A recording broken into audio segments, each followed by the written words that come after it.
Hey everyone, welcome back to Complicated Things. This is the eminent mathematician, professor, photographer, and brother-in-law, Matt Grayson. How you doing, Matt? Very well, Mark. Pleasure to be here. So I love talking to Matt because Matt has an ability to make things that are incredibly complicated, even understandable to me, which is saying something. So we wanted for a while to get Matt on the show to talk to us about something which I don't really understand, but I kind of know what it is, and that is tilt and shift. Matt, what is tilt shift? How does it work?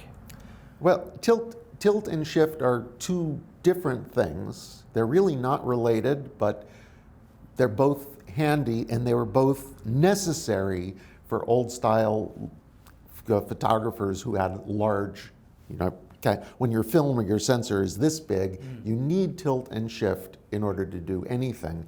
With these modern tiny little cameras, it's barely necessary, and computers can make up a lot of that, but they can't make up all of that.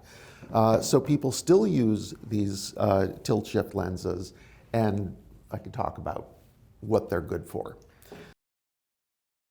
Shift is changing the relation of the sensor to the lens. So what's happening is the lens is if you think of the sensor or the film as moving with respect to the lens, it goes up or it goes down. And you may say, why, who cares? And the answer is, suppose you're going to take a picture of a tall building.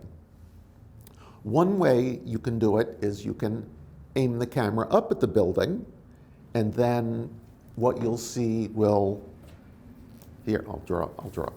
Let's try a couple different ways of shooting a building. So here's the ground, and here is a building, but the building is, well, okay. So let's say this is kind of the picture we want. All right, building here, windows. How many windows do you need to shoot a building? I don't know. It sounds like a Zen koan. Okay, this is the picture we want. But if we stand in front of the building and we aim the camera at the building, we'll have two choices.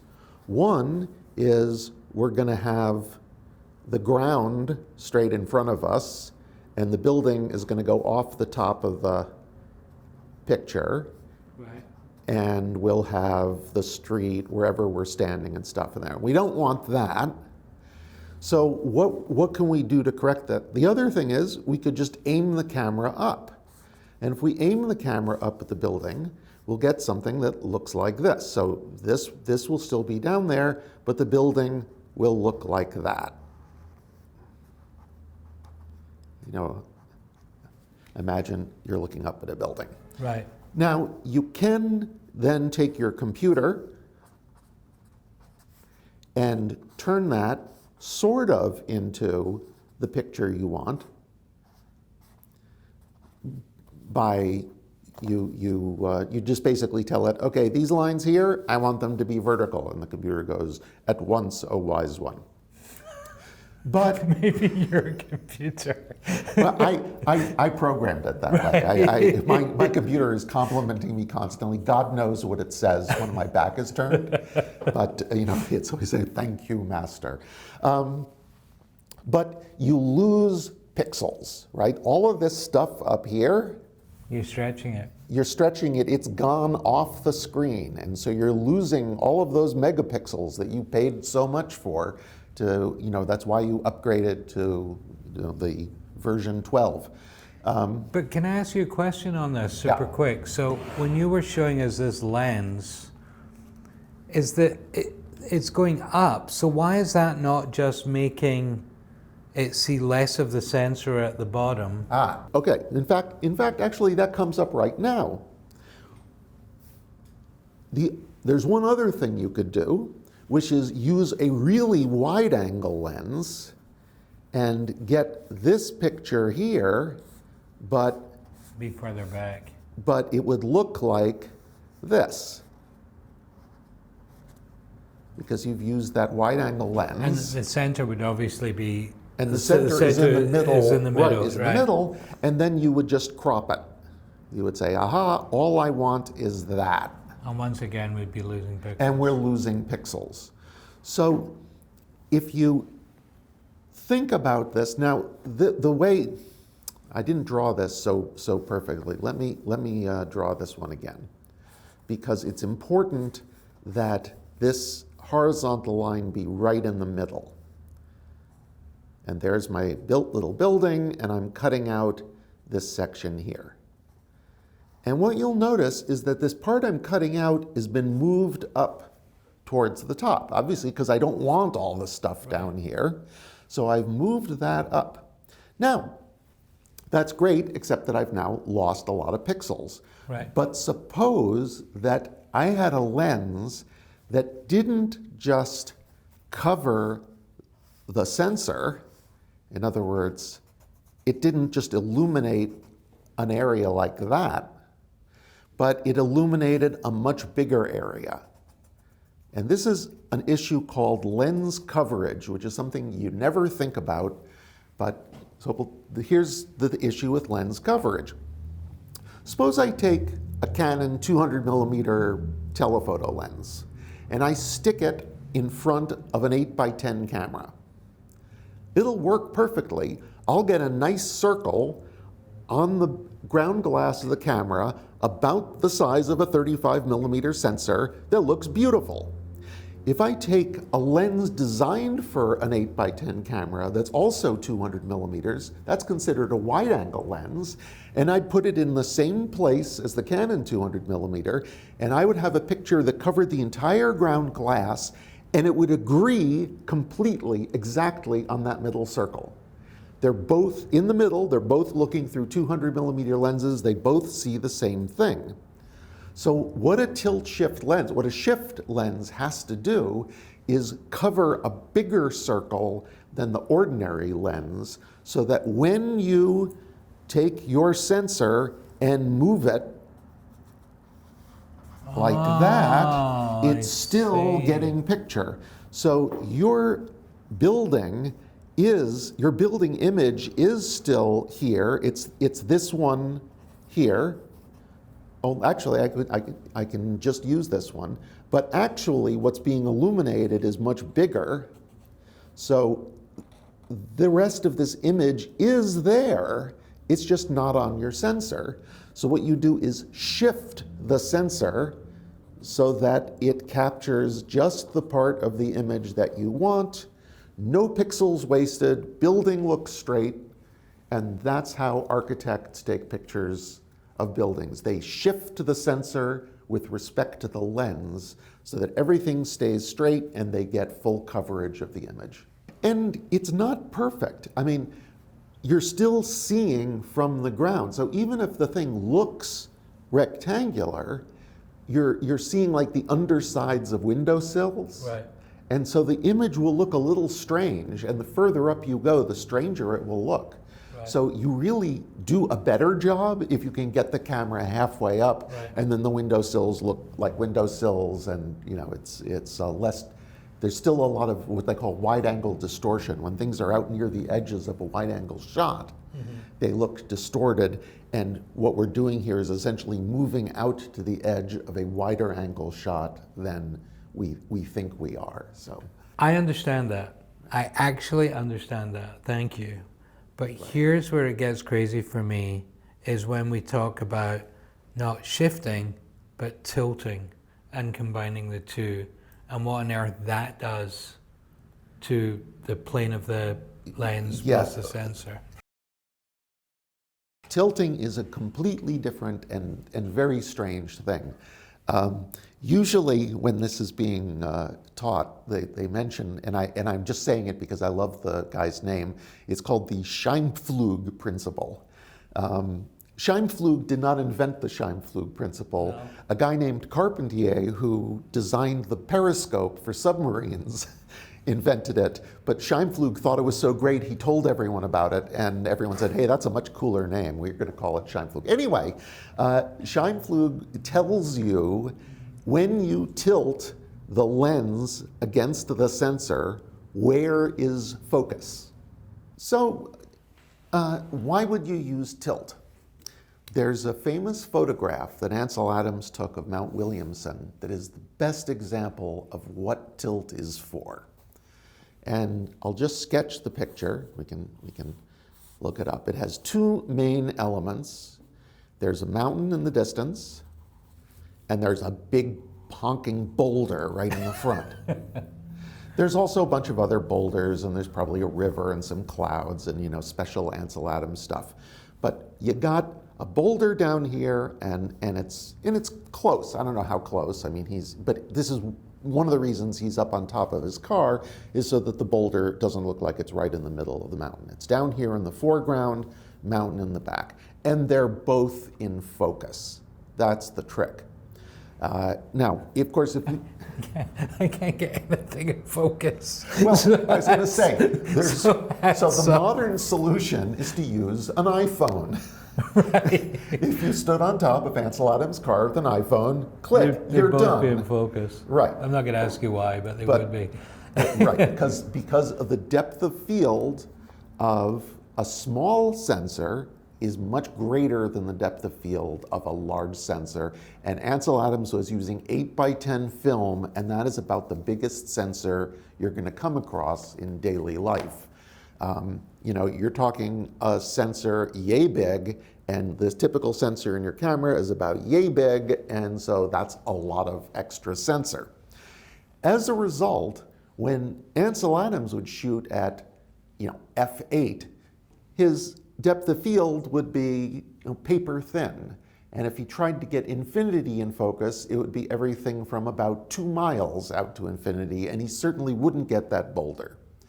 If he stopped down enough so that the boulder and the mountain were in focus, he would be stopped down so far that that exposure would still be going on, and his grandchildren, if he has grandchildren, would be sitting there waiting to close the shutter. So neither of those solutions are good.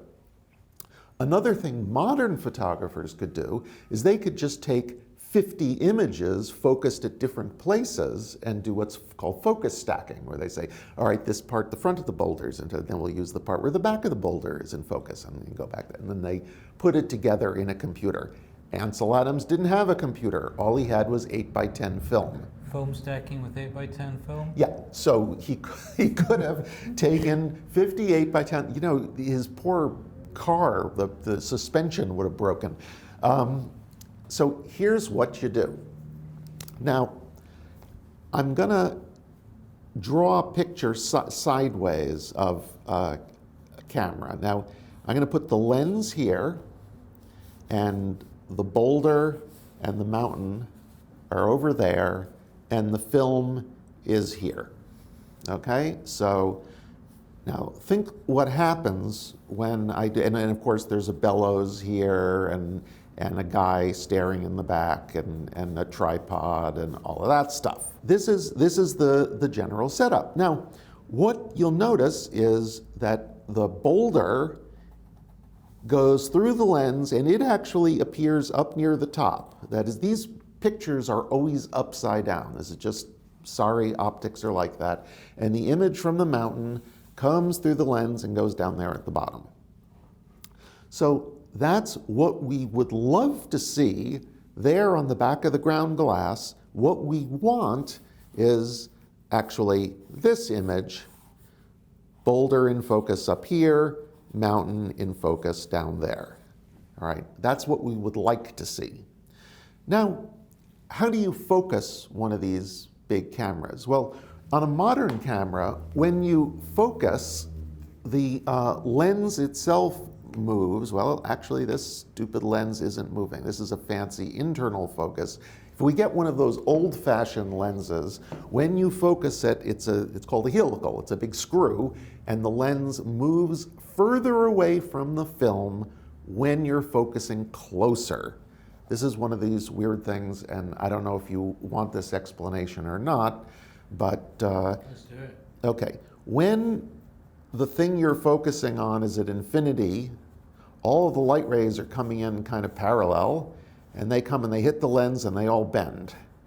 And they bend like this, and they all focus down. That point goes there, one's coming in from there, go to a different place. This is the plane of infinity focus. If I move that sensor back, or if I move the lens forward, same thing. If I instead think of this, these lines are coming in at a shallower angle. As a result, when they bend, they're also coming down. All right, let me blow that up here. Here's a line from infinity coming in, it comes down like that, boom, focus. If I'm back here, I come in like this, I'm at a different angle, and so I come out of there at a different angle, because the lens kind of bends at the same amount, not exactly, but close. And so all of these lines are going to come in and focus somewhere not at infinity. Gotcha.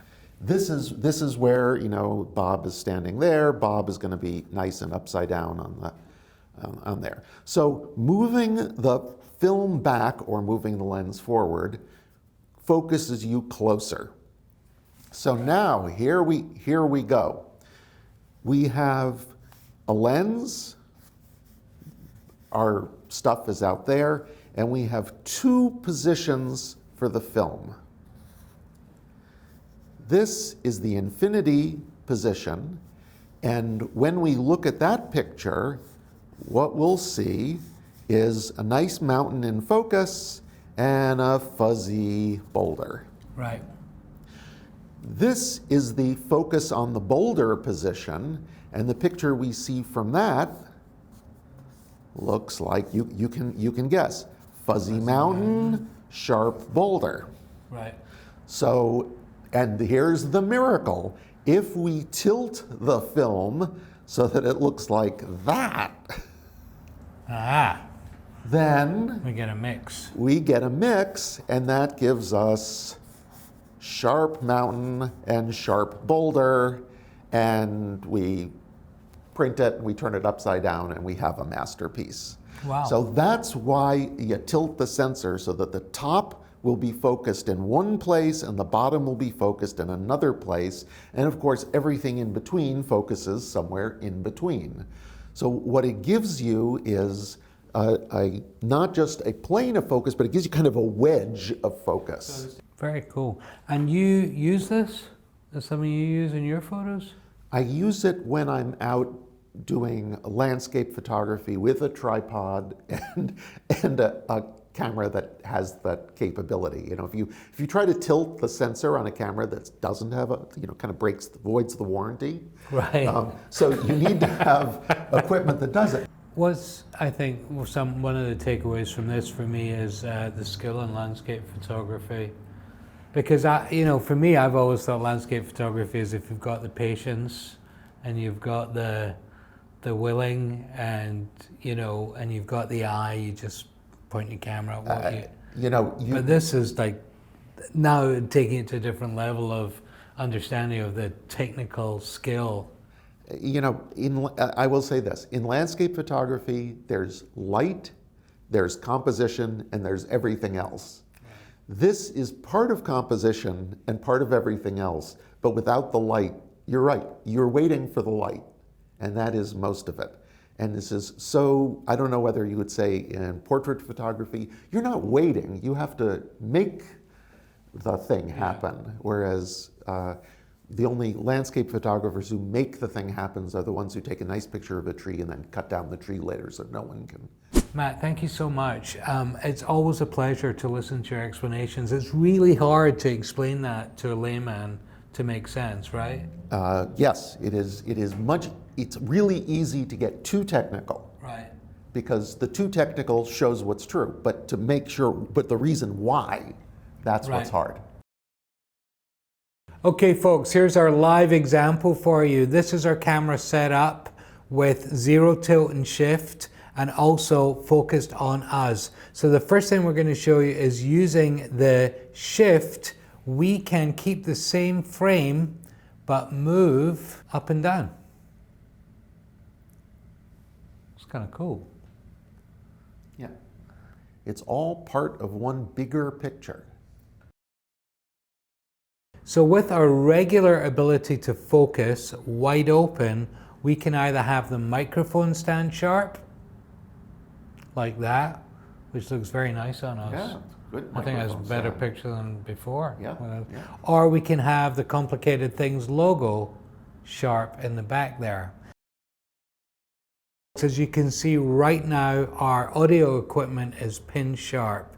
Now, by changing the lens plane, we should be able to get everything in the scene sharp. The back of the logo and the audio equipment, and there we have it. Now, what was interesting there is you actually saw the frame change slightly.